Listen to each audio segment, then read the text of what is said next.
Well, it's good to be with you and to share a little bit. We'll have 3 sessions this morning. I'm going to talk first. We'll talk through the theology of what we do, the theology of compassion. Then I'm going to take you through, we have a whole 8-week series on Poverty 101. You're going to get one of those sessions this morning, and we'll take questions. And then we're going to talk a little bit about where we see in the church the role of compassion and the purpose of it in some practical ways. As I go through it, what I want to open it up to is if you have a question as I'm speaking, I want you to feel free to raise your hand and we can walk through any kind of question you have. Tell you a little bit more about myself. My wife Jane and I have been married 27 years. We met at Wright State University in Dayton, Ohio. And I was headed off to Mount Vernon. I blew my knee out and had to begin to have a series of knee surgeries and was not able to go to Mount Vernon, so I went to Wright State. It was after that year that I thought about, I met my wife, but was still thinking I needed to go to college, to a Christian college, and so I applied and was accepted and headed off to Mid-America. And that summer, before I destroyed my right hand playing church softball, had to have reconstructive surgery. At that point, I did not want to have any more surgeries, so I chose not to go to another state. But am thankful how God has worked in our lives. If my wife was able to be here today, she would tell you that she thought she married a U.S. congressman. My background was in politics, and I went to work. I was a TV news reporter for a short time, and then went to work for a U.S. congressman. And so I've gone from working with criminals wearing suits in D.C. to working with criminals in New York City. The only difference, one wears suits and one doesn't.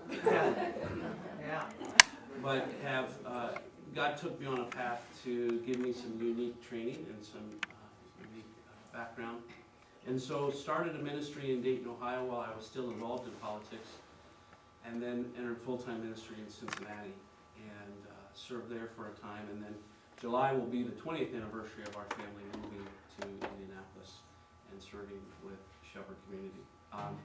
Jeremy, our oldest, is with me today, and Jeremy is married to Ritu. Ritu, they went to Olivet, but they met interning at Shepherd Community, and she is originally from India, so I enjoy food time in our family. And Jeremy is finishing up his master's through a program we created at Olivet called a Master's in Urban Pastoral Leadership. The hope for the city is the church. And we need leaders. And so Jeremy and one other are the first 2 graduates. His name is Gabe, he's at Shepherd as well. Will be the first 2 graduates this May from that program. I have a daughter, Jane and I have a daughter, Jenna, and Jenna is a senior at Olivet. She's engaged to be married to a guy named Edson Solores. He's the tallest Guatemalan you'll ever see. He's 6'5". Oh, wow. Now, you'll see this common story here. They both went to Olivet, but they met interning at Shepherd Community. And so we've told our youngest, Jill, who graduated last year, and she's working part-time at Shepherd and working on a heart issue she has. She has to intern at Shepherd at some point to meet her future spouse. And so she has South America, Africa, or Australia to choose from. We've got Asia and Central America covered already. So that's a little bit about our family, and it is a call that God placed on our whole family to serve in the city. And so Jenna will be coming back, and she'll be doing we have a fellows program where after you graduate from college you serve a year with us, and she'll be doing that this next year. And her husband Edson is a project manager, IT guy for us in the ministry. And so it is a privilege to serve together as a family in the city, and to my wife grew up in a suburban part of a rural almost part of Dayton, Ohio, which is where I'm from. She grew up in a place called Tip City and grew up with cows. Are you from Tip City? Where I was born. There's 3 of you, I think.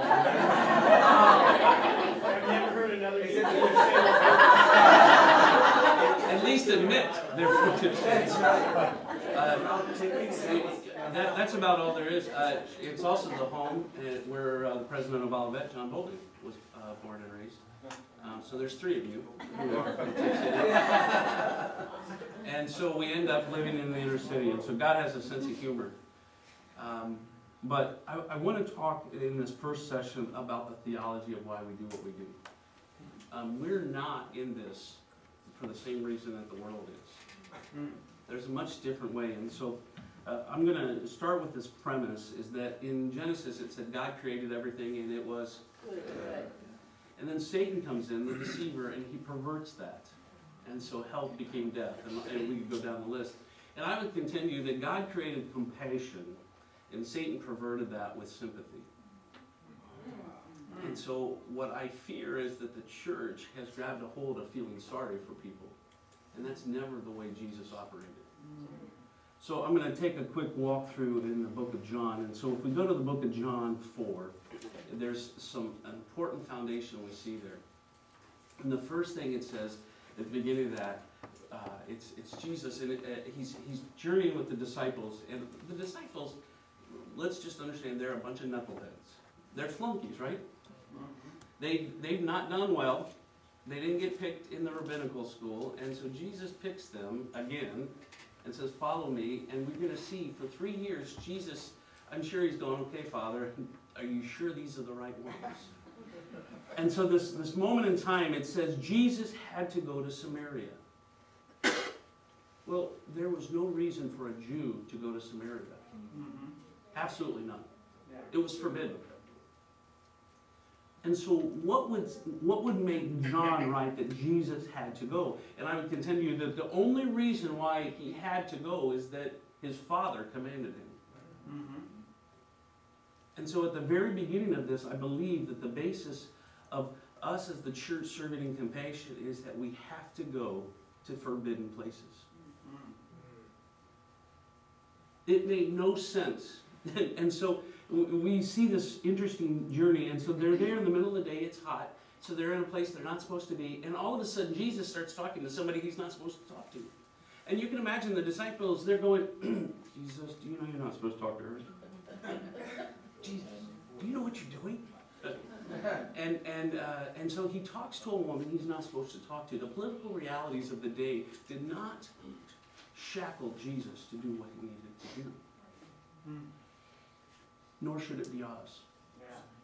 And so Jesus starts talking to this woman, and I want you, I noticed as I drove here this morning, there's a Starbucks, so you have civilization here. And so try this at Starbucks. Go up to someone and say, I know you're living in sin, and you've been living in sin, you've been married 5 times, and you're the person you're living with now you're not even married to. Try that and see how a cappuccino feels. But this hilarious thing is that's how Jesus led.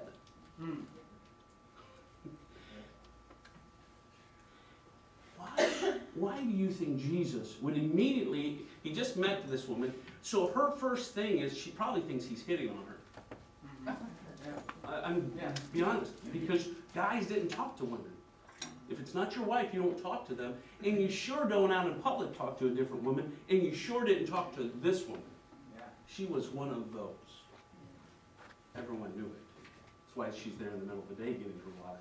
She wanted to stay away from all of the folks who would criticize her and mock her.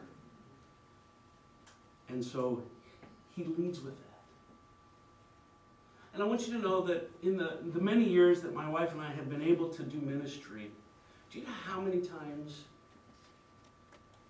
we've ministered to folks who felt like they didn't deserve it?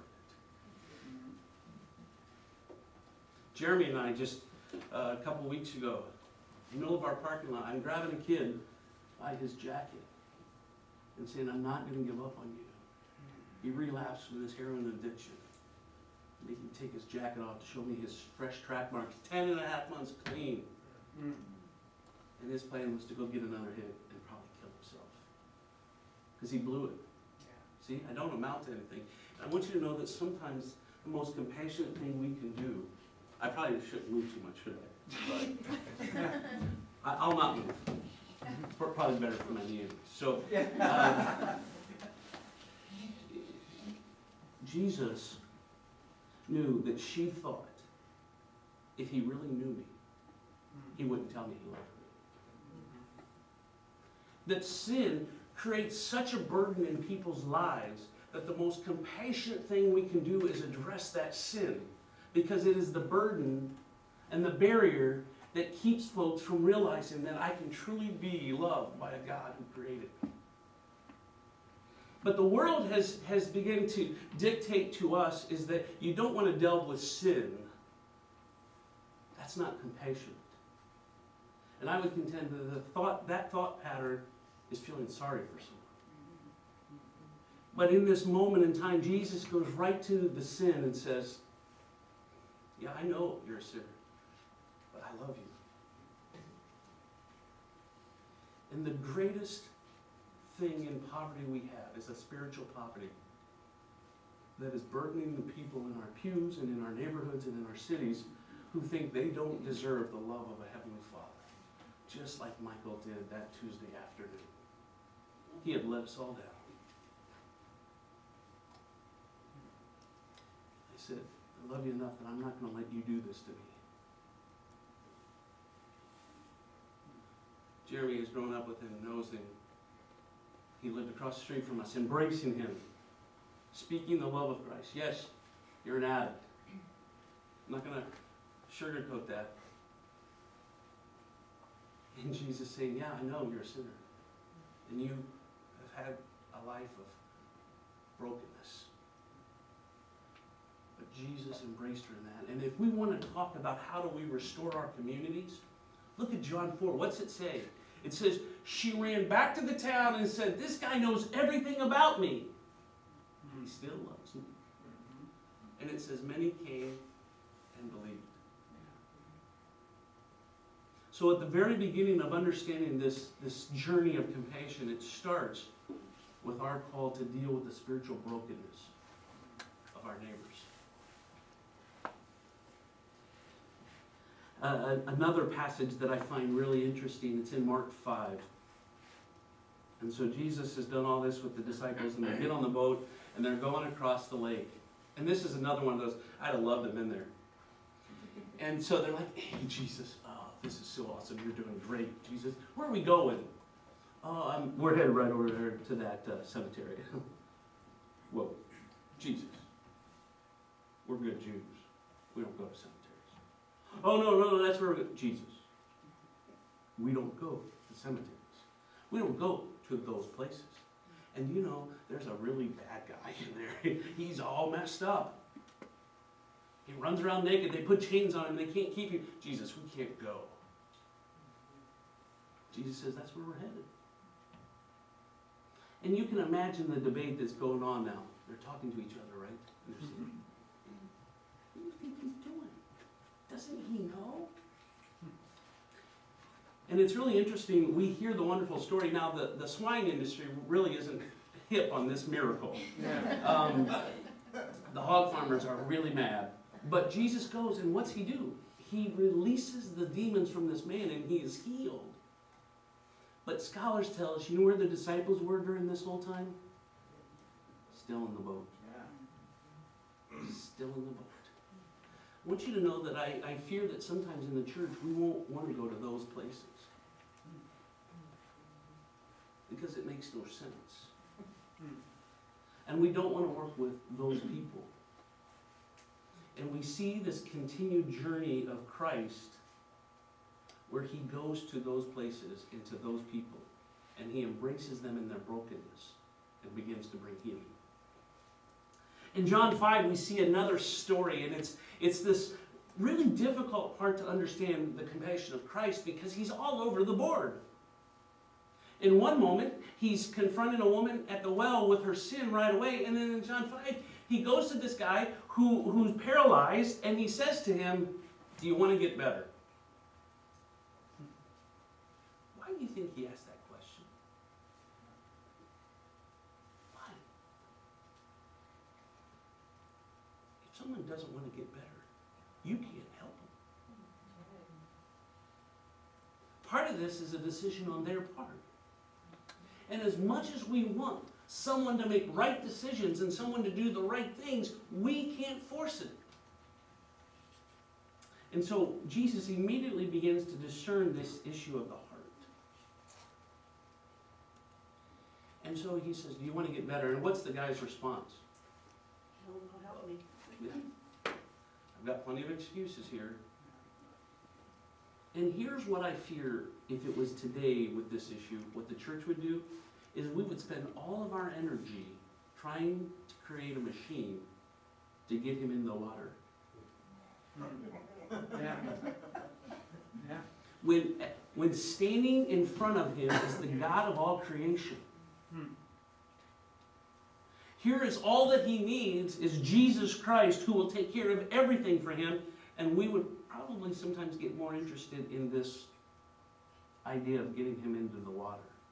And even in his own brokenness, he's blinded to the fact that Jesus is standing before him, so he starts giving him all the excuses, and someone else always beats me. Do you know what we know about this guy? Jesus heals him, right?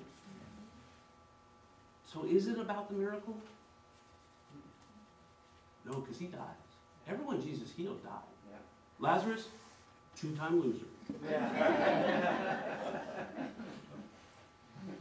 So if everyone Jesus healed, and he didn't heal everyone, but those that he chose to heal died, and if Lazarus dies and healed, what was the purpose of the miracle? What's the purpose of compassion?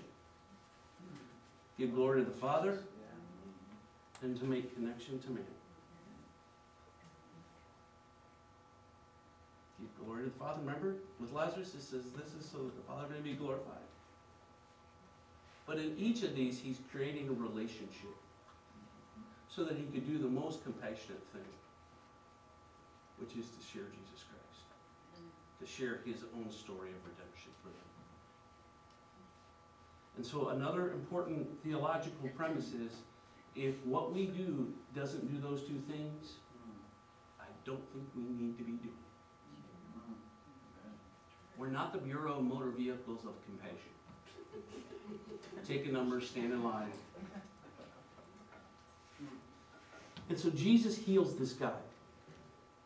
But he never deals anything spiritual with him, does he?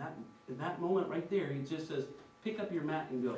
Why did he tell him to pick up his mat?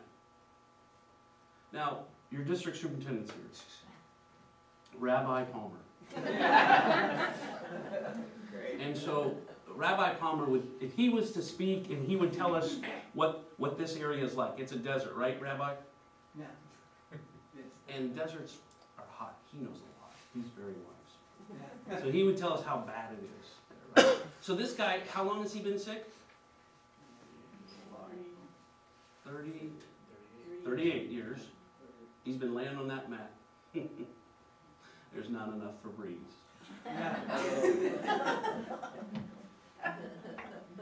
And Jesus says, pick up your mat and take it with you.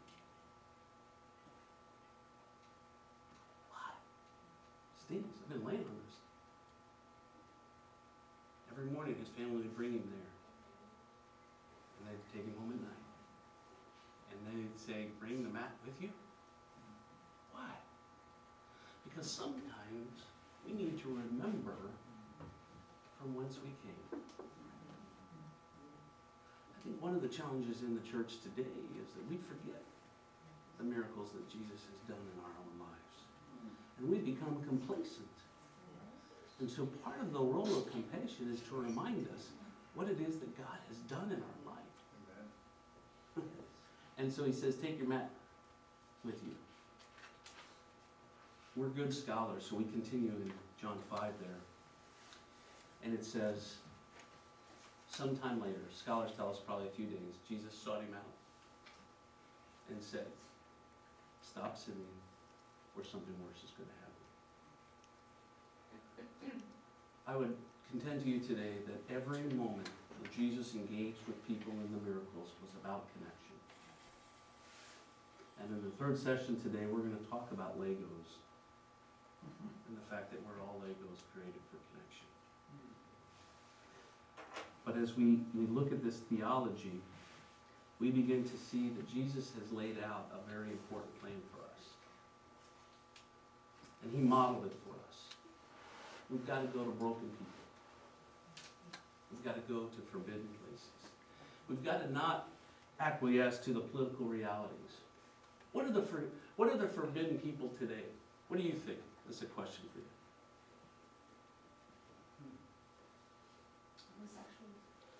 Homosexuals, AIDS, drug addicts, Illegal. those who have no documentation. Prison. Ebola. Sex trade. Sex trade. Ooh, that's massive. We don't want to talk about that, right?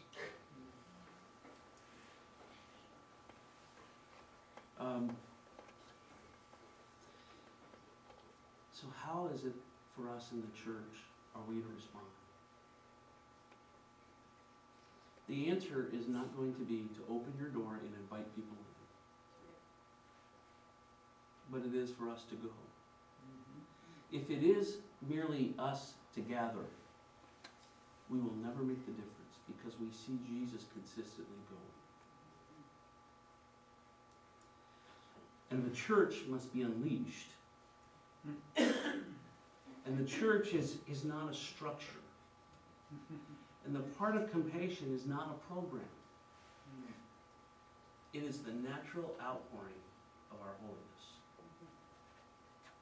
Our doctrine of holiness brings hope for today. It is hope for those broken people. Because it says not just, hey, wait till you get to heaven, but we have a wonderful hope for you today, is that the Holy Spirit can live in you and empower you to live regardless of the circumstances of your life. And that God meant it when he had his son say this prayer, thy kingdom come on earth as it is in heaven. That's not a future, that's a now. It's present. My English teacher would really be proud of me knowing that.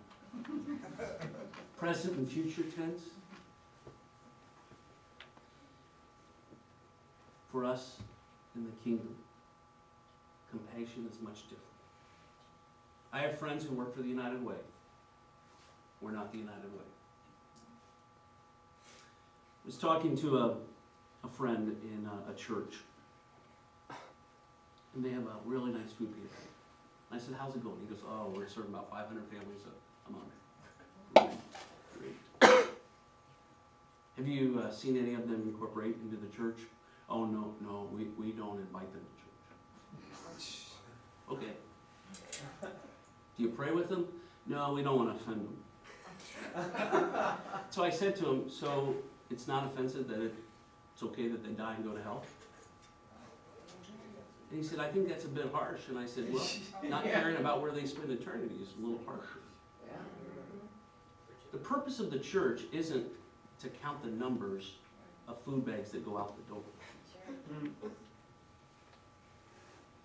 We are not to be measured by outputs, but by outcomes. And the outcome of the church is much different than the world. We cannot acquiesce to the political powers that push us, to want to separate. I'm going to tell you, in the realities of today, in 10 years, everything's going to look a lot different. It's just this. But I'm really excited when the church changed when Constantine said, we're going to be a Christian nation. And then it was expected everyone was a Christian. Up until then, the church was going full bore, right? And we began to see it falter. But you know that the hope doesn't lie in Washington, D.C. It doesn't lie with Democrats. It doesn't lie with Republicans. It lies with Jesus Christ. And his institution to be the hands and feet and the flesh of Jesus Christ is the church. In that moment on that Tuesday afternoon, for Michael, Jesus Christ was represented by Jeremy, by myself, by the police officer who was standing there with me, trying to help Michael understand that God still loved him.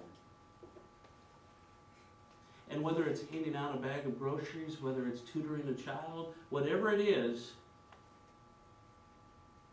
the way we do it matters. And our theology is clear. We are the church. It is about his kingdom come on earth as it is in heaven. And so as we follow the pattern of Jesus, it is this rather difficult thing. It's, I can't give you a bracelet that tells you how to do it. Yeah. You know, we can't come up with a great marketing slogan because in the moment, it's determined by the Holy Spirit how we proceed. Yeah. Because in one moment, Jesus is in her face saying, yeah, I know your sin, but I still love you. And in the next moment, he's healing them to create the relationship. And the third session, you'll hear this in some other terms. If you're not creating relationships, there is no purpose for us to do our confession.